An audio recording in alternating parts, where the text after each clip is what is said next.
इस वीडियो को अंत तक जरूर देखें। आज मैं आपको एक कहानी बताने वाली हूँ जो एक दुखी गरीब आदमी और भगवान बुद्ध के बीच की कहानी है और इससे आपको बहुत कुछ सीखने को मिलेगा।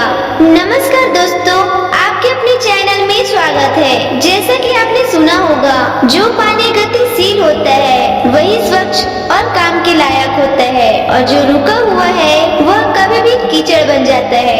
इसलिए हमेशा गतिशील रहे।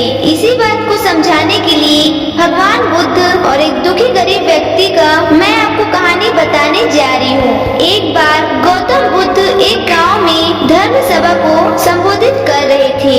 लोग अपनी परेशानियों को लेकर उनके पास जाते और उनका हल लेकर खुशी खुशी वहाँ से लौट जाते थे। उसी गांव में सड़क के किनारे एक गरीब व्यक्ति बैठे रहता था और धर्मशाला लोगों में जाने वाले सभी को ध्यान से देखता। उसे बड़ा आश्चर्य होता कि लोग अंदर तो बड़ा दुखी चेहरा लेकर जाते हैं, लेकिन जब वापस आते हैं तो बड़े प्रसन्न दिखाई देते हैं। और यह चीजें देखकर वह गरीब व्यक्ति बहुत ही आश्चर्यचकित हुआ। उस गरीब को लगा कि क्यों ना वह भी अपनी समस्या लेकर बुद्ध के सामने रखे। मन में यह विचार लिए वह महात्मा बुद्ध के पास पहुंचा।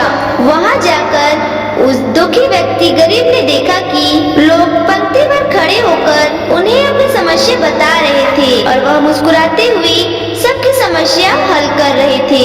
तब जब उसकी बारी आई तो उसने सबसे पहले महात्मा को प्रणाम किया और कहा, भगवान, इस गांव में सभी लोग खुश हैं और सब अमीर हैं, फिर मैं ही क्यों गरीब हूँ। इस पर भगवान मुस्कुराते हुए बोले कि तुम गरीब और निर्धन इसलिए हो क्योंकि तुमने आज तक किसी को कुछ नहीं दिया।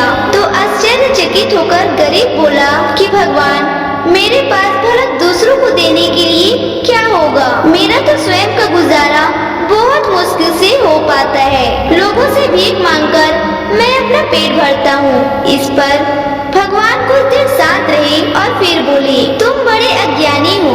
औरों को बांटने के लिए ईश्वर ने तुम्हें बहुत कुछ दिया है, मुस्कुराहट दी है, जिससे तुम लोगों में आशा का संचार कर सकते हो। मुंह से तुम मीठे शब्द बोल सकते हो, दोनों हाथों से लोगों की मदद कर सकते हो। ईश्वर ने यह तीन चीजें जिसको दी है वह कभी गरीब और निर्धन नहीं हो सकता। निर्धनता का विचार आदमी के मन में होता है और यह एक भ्रम है, इसे दिल से निकाल दो। यह सुन उस आदमी का चेहरा चमक उठा। तो दोस्तों, आप इस कहानी से समझ गए होंगे कि दुखी और गरीब होना एक भ्रम है, न कि वास्तविकता। आप जैसा सोच रखते हैं वैसा बन जाते हैं। दूसरों की मदद करेंगे तो आप हमेशा खुश रहेंगे। तो ये था एक दुखी गरीब और भगवान बुद्ध की बीच की कहानी। अगर आप इसी तरह के ज्ञान जानना चाहते हैं जिससे आप में सकारात्मक ऊर्जा का संचार हो तो आप इस YouTube चैनल को जरूर सब्सक्राइब करें और ज्यादा से ज्यादा शेयर अवश्य करें।